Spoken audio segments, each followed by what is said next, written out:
नाम जागृति अवस्थी है। मैंने सिविल सर्विस एग्जामिनेशन 2020 में दूसरी रैंक हासिल की है। मैं मूलतः भोपाल की रहने वाली हूँ। मेरा जन्म स्थान छतरपुर मध्य प्रदेश है। मैंने बीटेक किया है इलेक्ट्रिकल इंजीनियरिंग में 2017 में Maulana Azad national institute of technology Bhopal से। उसके बाद मैंने गेट की एग्ज़ाम दी और उसके थ्रू मैंने BHEL भोपाल में 2 साल जॉब किया एज एन इंजीनियर। 2019 में अपनी नौकरी छोड़ करके पूरी तरह तैयारी में जुट गए और 1 साल तैयारी की, फिर 2020 का अटेम्प्ट दिया। शुरुआती में कोचिंग ली थी, अगस्त में ज्वाइन किया था, लेकिन कोविड आने के कारण वो बीच में ही सब रुक गया और उसके बाद मार्च 2020 से सितंबर 2021 तक सब कुछ घर से ही हो रहा है और अपने दम पे ही हो रहा है। तो ये मेरी बेसिक वो है इंफॉर्मेशन। और मेरी फैमिली में मेरे फादर एक प्रोफेसर हैं, मेरी मदर होम मेकर है। वो पहले टीचर थी, उन्होंने हमारी पढ़ाई के लिए अपनी जॉब छोड़ दी। मेरा भाई मेरे से 5 साल छोटा है, वो MBBS सेकेंड ईयर में है। Welcome to Lukman IAS, the Public Administration Foundation. Live online classes are as effective as offline classes. Study Public Administration optional under the guidance of S. Ansari, the one who has taken this optional to a new height. Since 2011, Lukman IAS students have maintained the records of securing the highest marks in this optional. Go through the course features of Public Administration Foundation for 2021. Live classes are similar to offline classes in terms of the concept building, the interaction and addressing of students' queries, and the dictation of notes. There will be elaborate discussions on concepts, theories and principles, linking them with contemporary and current developments. In the live classes, notes are properly dictated the way it is done in offline classes. In fact, it is one USP of S. Ansari sir's classes. Optional is like a religion. You have to study it with a discipline and dedication under a guru. Most students get good ranks due to ethics, essay and optional, for which one does not have a better choice than Lukman IAS.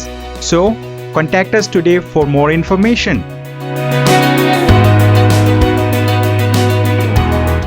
मैं अगर अपनी strategy की बात करूं तो कुछ जो resources हैं वो एकदम कॉमन होते हैं, जो आपको प्री हो, मेंस हो, कुछ भी हो, जब आप शुरू करोगे तो आपको पढ़ना ही है। करंट अफेयर्स की बात करें तो आप न्यूज़पेपर में मैंने द हिंदू फॉलो किया, थ्रू आउट फॉलो किया, डेली पढ़ती थी, नोट्स नहीं बनाए, विजन की बुकलेट देख लेती थी। सिविल्स डेली पे भी करंट अफेयर्स बहुत अच्छे आते हैं, मेंस के लिए मैंने उसे यूज़ किया था। तो करंट अफेयर्स इतने से हो जाता है यूजुअली। फिर बात करें अगर बुक्स की, तो हिस्ट्री में मैंने स्पेक्ट्रम पढ़ी थी मॉडर्न हिस्ट्री के लिए, उसके अलावा कोई दूसरी किताब नहीं उठाई। मैंने आर्ट एंड कल्चर के लिए जहाँ मैंने कोचिंग ली थी वहाँ के नोट्स लिए और NCERT को उससे सप्लीमेंट किया। ज्योग्राफी में मैंने NCERT पढ़ी, एनवायरनमेंट में शंकर IAS की किताब, पॉलिटी में लक्ष्मीकांत। तो इस तरह से जो साइंस एंड टेक तो करंट अफेयर से हो जाता है। तो इस तरह से मेरे ये बेसिक रिसोर्सेज थे जो मेंस प्री सब में कॉमन रहे। इकोनॉमिक्स के लिए मैंने NCERT 11th और 12th की मैक्रो वाले जो 12th में है, और मृणाल सर के नोट्स इकोनॉमी के वो पूरे अच्छे से किए। और ये मेरे बेसिक रिसोर्सेज थे जो मैंने सेम रखे थ्रू आउट। पढ़ने का तरीका बदलता है। प्रीलिम्स में जो आप पढ़ रहे हैं तो आप ऑब्जेक्टिव MCQs के हिसाब से पढ़ते हैं, लेकिन जब आप उसको मेंस के लिए पढ़ते हैं तो आप ओपिनियन बनाना शुरू करते हैं, रीजंस ढूंढते हैं, सब्जेक्टिविटी ढूंढने लगते हैं। तो ये तो हो गए बेसिक रिसोर्सेज। अब मैं अगर प्रीलिम्स की तैयारी की बात करूँ, प्रीलिम्स में आजकल इतना अनप्रेडिक्टेबल है कि प्रैक्टिस ज़रूरी है, एलिमिनेशन सीखना ज़रूरी है। उसके लिए आपको मॉक देना है, कम से कम 2-2, 3-3 महीने एग्जाम के पहले आप मॉक देना शुरू कर दीजिए। उसमें बिल्कुल देखिए कौन से सब्जेक्ट से कौन से क्वेश्चंस गलत होते हैं, उनमें सुधार लाइए। CSAT पे ज़रूर ध्यान दें, कई लोग उसको टोटली इग्नोर कर देते हैं। मेरा खुद का इंजीनियरिंग का बैकग्राउंड है, लेकिन एग्जाम के पहले 2-4 पेपर तो बैठ करके पूरे फुल लेंथ में लगाए, क्योंकि पैराग्राफ भी आता है, आपको पढ़ने की आदत होनी चाहिए।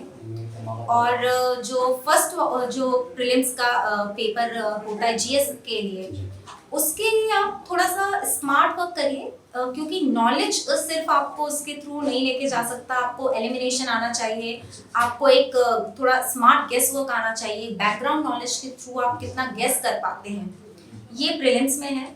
प्रीलिम्स के बाद में जब मेंस की जो स्टेज आती है, मेंस में लिखना बहुत ज़रूरी है। लिखने के लिए आपके पास नॉलेज ऑलरेडी इकट्ठा हो गया है, एक बार उसको रिवाइज कर लें, करंट अफेयर से सप्लीमेंट करें। तो विजन की मेंस 365 आती है, मैंने उसको पूरा पढ़ा था। और IS बाबा का जो TLP सीरीज एक चलता है, राइटिंग प्रैक्टिस, वो पूरी लगाई, मतलब जितना कर सकती थी उतना तो लगाया। मैंने विजन IS की टेस्ट सीरीज ली थी, तो उसको भी पूरे 16 टेस्ट थे, पूरे सॉल्व किए। सोशियोलॉजी की टेस्ट सीरीज ली थी, उसको पूरे 10 टेस्ट थे, वो भी पूरे सॉल्व किए। तो लिखने की प्रैक्टिस आपको बहुत करनी है। स्ट्रक्चर, फीडबैक जो मिलता है उस पर ध्यान दीजिए। और उसके बाद जो स्टेज है वो इंटरव्यू की। तो इंटरव्यू तो हालांकि बहुत ही ऐसा स्टेज है कि काफ़ी कुछ हो जाता है। आप अपने आसपास की चीज़ों से अवेयर रहिए, क्या हो रहा है करंट अफेयर्स में, आपके देश में, प्रदेश में, आपकी हॉबी में, आपके एजुकेशनल बैकग्राउंड में। तो एक जागरूक सिटीजन की तरह जाकर के बात करनी है। ये एक बेसिक स्ट्रैटेजी है जो काम करती है। बाकी अगर मैं किसी फ्रेशर से बोलूँ, या वो लोग जो 1 साल की पूरी तैयारी के लिए मन बना रहे हैं, एक बार एग्जाम को समझ लीजिए। जब भी आप शुरू करें, आप सिलेबस ले लीजिए UPSC का, और प्रीवियस ईयर 10 साल के प्री और मेंस दोनों के टॉपिक वाइज क्वेश्चंस मिल जाते हैं मार्केट में भी, और ऑनलाइन भी अब तो अवेलेबल है। आप ये देखिए कौन से टॉपिक से किस तरह के क्वेश्चंस आते हैं। आपको बेशक नॉलेज नहीं होगा अभी सब्जेक्ट्स का, कोई बात नहीं, आप एक बार क्वेश्चंस तो पढ़िए, आपको आइडिया लग जाएगा कि हमें किस तरीके से पढ़ाई करनी है। मेरा तो स्मार्ट वर्क जो मैं कहती हूँ, उसमें स्मार्टनेस बस इतनी थी कि ये मैपिंग कर ली पूरी क्वेश्चंस की, किस टॉपिक से कितने क्वेश्चंस, किस तरह के क्वेश्चन, कहाँ से क्वेश्चंस, और एग्जाम्स का स्ट्रक्चर समझ लिया कि किस डिस्कस, एनालाइज, इस तरह के कीवर्ड्स आते हैं। और बस यही एक मैं देना चाहूँगी अपनी तरफ से टिप। दूसरा, लिख लिख के पढ़िए। क्या है, इतना वास्ट है सब कुछ, फैक्चुअल चीज़ें भी आती हैं, तो लिख लिख के पढ़ेंगे, मेमोरी में रिटेंशन इम्प्रूव होगी। आप आपकी हैंडराइटिंग भी कई बार स्पीड बढ़ जाती है। सो ये एक मैंने फॉलो किया। I think hundreds of refills I would have filled in this entire journey. So वो एक रहेगा। बाकी खुद पे बिलीफ रखिए, बिल्कुल भी डाउटफुल मत होइए किसी भी स्टेप पे। आगे देखने की टेंडेंसी, क्या कमी रह गई, कैसे उसको सुधार के आगे बढ़ा जा सकता है। तो बिल्कुल भी डिप्रेस होने की ज़रूरत नहीं है, या कि मुझे भी लगता था कि नौकरी छोड़ के कहीं कुछ गलत तो नहीं कर दिया। So my parents told me कि अब आगे देखो, कमी रह गई है उसमें देखना है, सुधार करना है और आगे बढ़ना है। ना होना ऑप्शन ही नहीं था, क्योंकि जॉब छोड़ दिया था, प्लान भी था, पर मन तो पूरा यहीं पे अटका हुआ था मेरा। तो आशा है कि आप सभी को मेरी ये बातें कुछ हेल्प में लगी होंगी। और सोशियोलॉजी पर भी एक सेपरेट सेशन करेंगे स्ट्रैटेजी के लिए। सोशल मीडिया पे मैं नहीं थी, मैंने अपने आप को आइसोलेट कर लिया था सोशल मीडिया से, क्योंकि डिस्ट्रैक्शन होता है, एक जॉब छोड़ी है। यूजफुल भी है, आजकल PIB के हैंडल्स हैं, ऑल इंडिया रेडियो के हैंडल्स हैं, बट स्टिल मैं किसी तरह का डिस्ट्रैक्शन नहीं चाहती थी। अपने फ्रेंड्स की पोस्ट देखना फिर डिस्ट्रैक्ट होना, तो इससे बेहतर है कि कट ऑफ हो लिया जाए। डिजिटल मीडिया का बहुत यूज़ किया, इंटरनेट का यूज़ किया, टेलीग्राम पे भी थी, क्योंकि वहाँ पे रिसोर्सेस मिल जाते हैं अगर आपको जो भी चाहिए। बातचीत करने से तो बचती थी ज़्यादातर, क्योंकि आप अपने आप को जितना अच्छा समझते हो उतना कोई नहीं समझता। और फिर कोविड के टाइम पे तो एक डिस्टेंसिंग वैसे ही इतनी ज़्यादा बढ़ गई थी, सब अपने अपने में थे, तो खुद को एक्सप्लोर करने पे मैंने ज़्यादा ध्यान दिया। यही मेरी स्ट्रैटेजी रही है ओवरऑल। एंड मेरे लिए, हाँ, पहले अटेम्प्ट में मेरा नहीं हुआ था, ये मेरा दूसरा है। पहले में तो प्रीलिम्स ही नहीं हुआ था। उसका रीज़न है कि सब्जेक्ट्स ही कंप्लीट नहीं थे, प्रैक्टिस नहीं की थी, रिवीजन नहीं किया था। तो आप कितना भी पढ़ लें, यदि आप ये 3 चीज़ें नहीं हैं, प्रैक्टिस एंड रिवीजन, तो you can not make up to it. So practice और रिवीजन पे पूरा ध्यान दीजिए, और डिसहार्टन मत होइए। हो सकता है अगर मेरा फर्स्ट प्री में हो जाता, पीछे की तरफ रैंक आती, फाइनली समहाउ अगर मैं मैनेज कर भी लेती, तो आज मुझे मेरी दूसरी रैंक आई है, ये मुझे नहीं मिलता। तो जो होता है अच्छे के लिए होता है, पॉजिटिव एटीट्यूड बना करके रखिए। और आजकल ऑनलाइन रिसोर्सेज बहुत सारे अवेलेबल हैं, इवन कोचिंग्स तक मेन स्ट्रीम जो थी वो अब ऑनलाइन शिफ्ट हो रही हैं, और कोचिंग्स का भी अब एक डायमेंशन बदल रहा है, क्योंकि एग्जाम का पैटर्न ही चेंज हो रहा है। जब तक आप खुद सोचना ना शुरू करें तब तक आप आंसर लिखने में आपको दिक्कत आ सकती है। तो मेरा यही कहना है कि आप जहाँ कहीं भी हैं, जो भी रिसोर्सेज हैं, शुरू करिए, थोड़ा थोड़ा करके शुरू करिए। सिलेबस को कंकर करने के लिए डिवाइड एंड रूल, छोटे छोटे टुकड़ों में बांट दीजिए और बस उसको पकड़ लीजिए।